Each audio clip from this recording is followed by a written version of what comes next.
Olá e sejam muito bem-vindos ao projeto Pílulas de Língua Inglesa, o projeto onde você vai aprender inglês de forma prática, sucinta e principalmente gratuita, sem qualquer enrolação, sem qualquer propaganda de curso, sem qualquer venda, nada. Apenas inglês, direto e reto para você, do nível mais básico ao nível mais avançado em alguns anos. Vamos lá?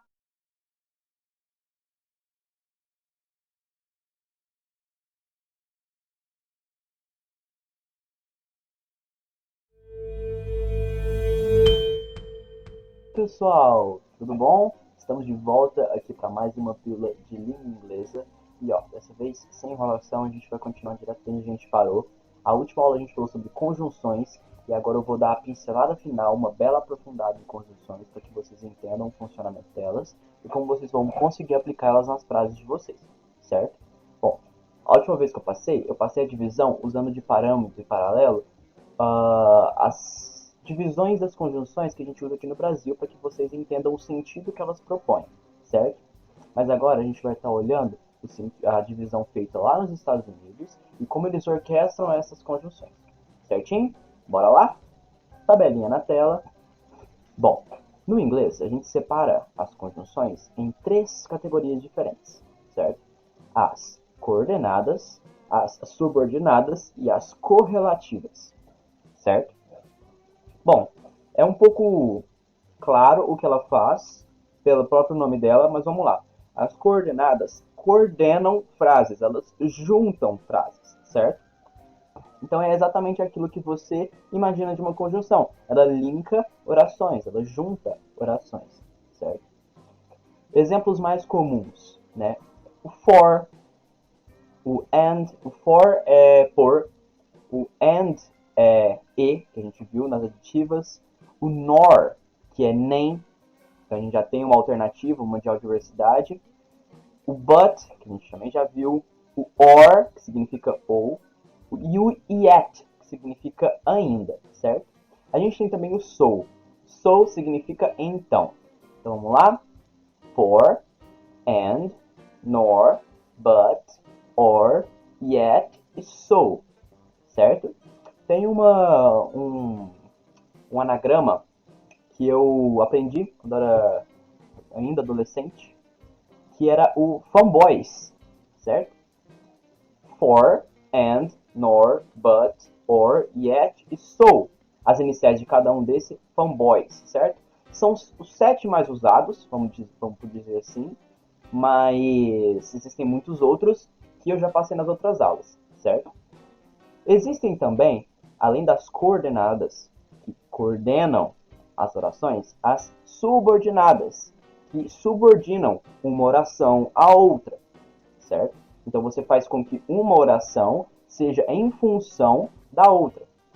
Nesse não tem nenhum anagrama, nenhum acrônimo para a gente lembrar, e são várias as possibilidades. É o mais difícil de decorar. Mas é só você pensar no sentido. Por exemplo, a gente estudou no de causalidade, né? O because. Because era o porquê de resposta, certo? Como você vai falar I like that car because it's red. Eu gosto daquele carro porque ele é vermelho. Você está implicando que o motivo de você gostar daquele carro é que ele é vermelho. Então, esse sentido de implicar uma frase na outra, fazer com que a outra seja consequência ou então seja uma variante da primeira frase, que as duas sejam subordinadas, você tem uma conjunção subordinada. Entende? Então, because naturalmente é. A gente tem outros exemplos de causa e efeito, como o since, que significa desde, e o so that, de modo que. O so that é muito lindo. Você pode falar assim, por exemplo, go talk to your principal so that you can take your materials. Vá falar com o seu diretor, go talk to your principal, so that you can take your materials, para que você consiga pegar os seus materiais. Então, esse para que, de modo que, é o so that. Muito tranquilo de usar e muito gostosinho.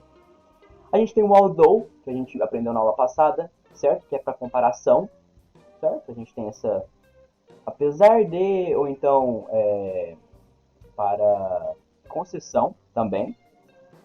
Mas a gente tem outras, como por exemplo o weather. Weather significa se. entendeu? E o while, que significa enquanto. Todas são conjunções subordinadas. E nós temos algumas outras, como por exemplo, de possibilidade, in case. In case significa em caso, então você pode usar in case of fire, sound the alarm. Em caso de fogo, toque o alarme. Nós temos de conjunções subordinadas de tempo, como por exemplo, o after e o before. After significa depois e o before significa antes. Você pode ter duas orações separadas, como eu vou no restaurante e depois do almoço. Se você juntar essas duas, eu vou no restaurante depois de almoço. Quando que você vai? Depois do almoço. Então você está subordinando uma oração, que é a depois do almoço, a outra com o depois, entende? Você está fazendo uma subordinação de tempo. Então, apesar de não ter um anagrama, de não ter as mais comuns, é só você pensar no sentido e pesquisar a palavra até você ir decorando e decorando, certo? Querendo ou não, qualquer língua é prática. Então, como eu disse na primeira aula e venho repetindo, pratiquem. E, por último, nós temos a última divisão das conjunções, que são as correlativas, certo? As correlativas, elas são pares de conjunções que correlacionam frases, certo? Elas trabalham com... são pares de conjunções que interligam duas, três orações. O mais famoso que a gente tem é o as. As significa como. Então, tanto como papapá, como papapá. Então você vai usar o as e o as, certo? Nós temos o not com o but. Então você tem uma frase, not, outra frase, o but e outra frase. Entendeu? Temos both e o and. Both significa ambos e o and significa e. Então, por exemplo, both the mailman and the milkman. Ambos os carteiros e o leiteiro. Show, certo? Nós temos o rather e o than. Rather than significa ao invés e o than significa do que. Rather geralmente em questão de preferência. Então, I rather go to home. I rather go home by foot than by car. Eu preferiria ir para casa a pé do que de carro, certo? E assim vai. Então são pares, as correlativas são pares de conjunções que trabalham em grupo para juntar várias frases, certo? Fazer uma relação entre elas. Tranquilo? Bom, creio eu que essa foi super fácil, foi super rápida e é para a gente finalizar as questões das conjunções. A gente vai vir na próxima aula com os advérbios e como usar eles para a gente acrescentar mais sentido para as nossas orações. Certinho? Vejo vocês na próxima pílula e bye bye!